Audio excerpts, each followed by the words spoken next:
if this is actually about government efficiency, then the problem you would be solving, which is a real problem, is that in the federal government, it is too hard to reward your top performers.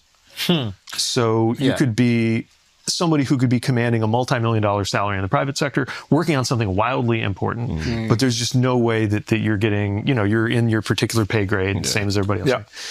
Yeah. And to remove your bottom performers. Like a lot of people who've been in and out of business and government will tell me, like when I was in the private sector and the public sector, actually like the top 10% were pretty much the same, these amazing driven people.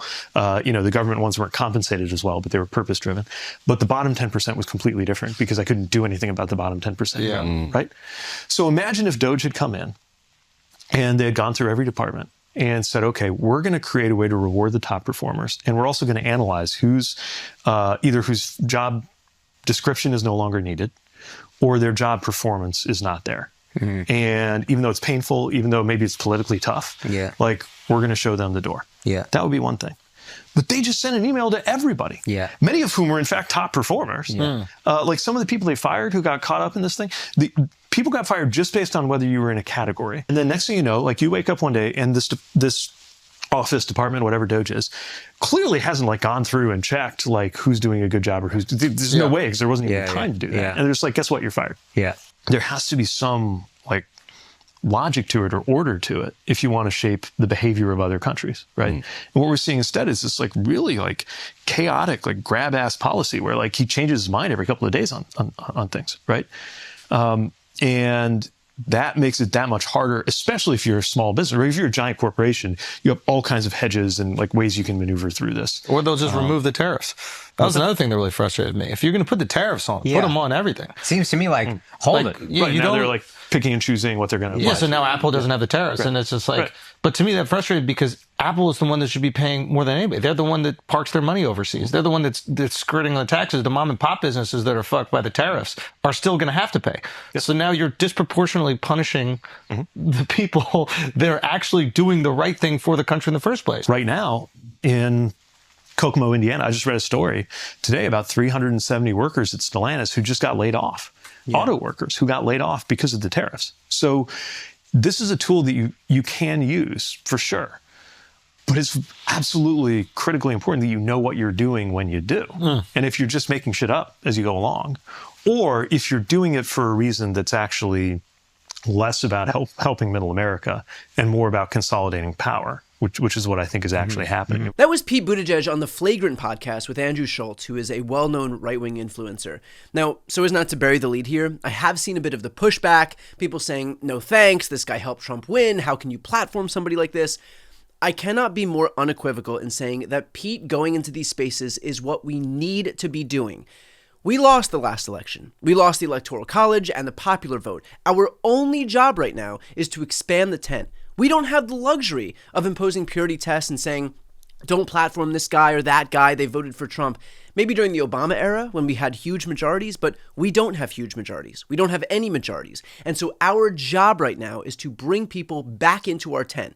We do that solely by making the case where people are. And by the way, Pete talking to Andrew Schultz is not an endorsement of Andrew Schultz. Pete talking to him means that he is talking to his audience of millions of people. There is no world in which that is a bad thing. Even Pete going on and appealing to a handful of people means that we've got a handful of people who wouldn't have otherwise heard our message. And that's worst case scenario. Best case, Pete wins thousands or tens of thousands of people. Or Andrew Schultz himself, who speaks to millions of people, gets bought in on what Pete is saying. The work of persuasion is hard, but Pete is the best of the best, and so this is the work that needs to be done. The reality is that if Democrats cede these spaces to the right, we allow them carte blanche to define us. It's no wonder that some of these right-wing audiences think that Democrats are communist, Marxist, radicals. Oftentimes, there aren't any Democrats there to push back. I would rather be in a hostile environment to define myself than cede that hostile environment and allow my opponents to define me instead. But again, and I really want to stress this, that requires an understanding from Democrats, from all of us, that we will have to sit down with people who we might view as problematic, and that's okay. We need to be in these spaces. Do not punish people like Pete for doing the hard work of persuasion just because you don't like the person he's talking to. This isn't about you or me or us. This isn't about satisfying our qualifications or conditions. This is about reaching other people where they are. It's about bringing other people into the tent. Our job is to applaud this when it happens because this is the only way we get these people back. Consider, too, the Andrew Schultzes of the world are not Republican operatives nor hardened conservatives. These are likely people who might have supported Obama in 2008 and 2012. We can get these people back, but not if we're not willing to talk to them. Not if we're not willing to go into these spaces. Not if we opt to impose purity test and cast aside anyone who doesn't agree with us on every single point. And to that point, look, I think it's important to differentiate the bad actors who spread disinformation on purpose from the victims of that disinformation. Do the Alex Joneses and Ben Shapiros and Tucker Carlsons and Charlie Kirks know better? Absolutely. But there's a new generation of podcast hosts, the podcast bros, of which I would probably include Andrew Schultz, who have a lot more exposure to the right wing than the left, which means their opinions are colored a lot more by Republicans than Democrats, which is why it is so important to have someone like Pete go in there and dispel the right-wing branding that's taken hold, like this, for example. If you look at the actual conservative governing plan, though, not the talk, not the campaigning, not the posturing, what they actually do, Okay. I would say the biggest social policy commitment that they've made that they actually care about to the point that they actually went through and kept it was to get rid of the right to choose. It's number one project of the Republican Party on the social side. Yeah. It's one of the few promises they actually kept. Yeah, it's valid, yeah. And then economically, the biggest promise they've actually kept is tax cuts for the rich. Biggest thing that he did in his first term. And right now, it's up for debate right now. Literally, Congress it's not getting as much attention because all the other crazy things going on. But it's more tax cuts for the rich and for corporations, right? So to me, like, most of the stuff he said he was going to do, he didn't actually do. He didn't do the big infrastructure bill he talked about. We actually did it. He didn't even build the wall. That's the thing. Build the wall was like a galvanizing statement. It's not like he actually did it. Yeah, that's what I'm saying to you. 2% of it.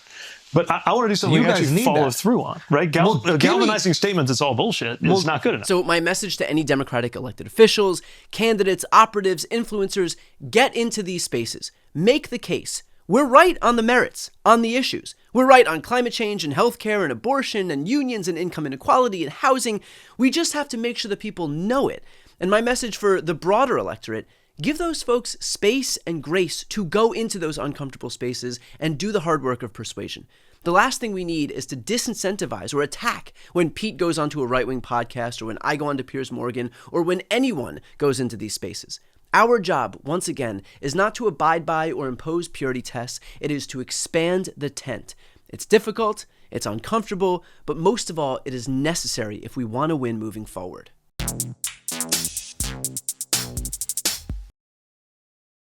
Before you go, if you enjoyed this content and you want to see more and support independent media, please subscribe to this channel. The subscribe button will be right here on the screen. But second, the reality is that we are now in a political environment where this administration can lean on any of the social media platforms to suppress certain voices if they don't like critical coverage. That means my longevity here is in the hands of a few tech billionaires who are already making it clear that they are willing to cater to this administration. To that end, signing up for my newsletter is a way for me to reach you directly if that ever becomes necessary. I'll put the link right here on the screen as well, so please sign up. It's free, but there's also an option to do a paid subscription if you'd like to support me and my team. I really appreciate it. Thanks so much for watching.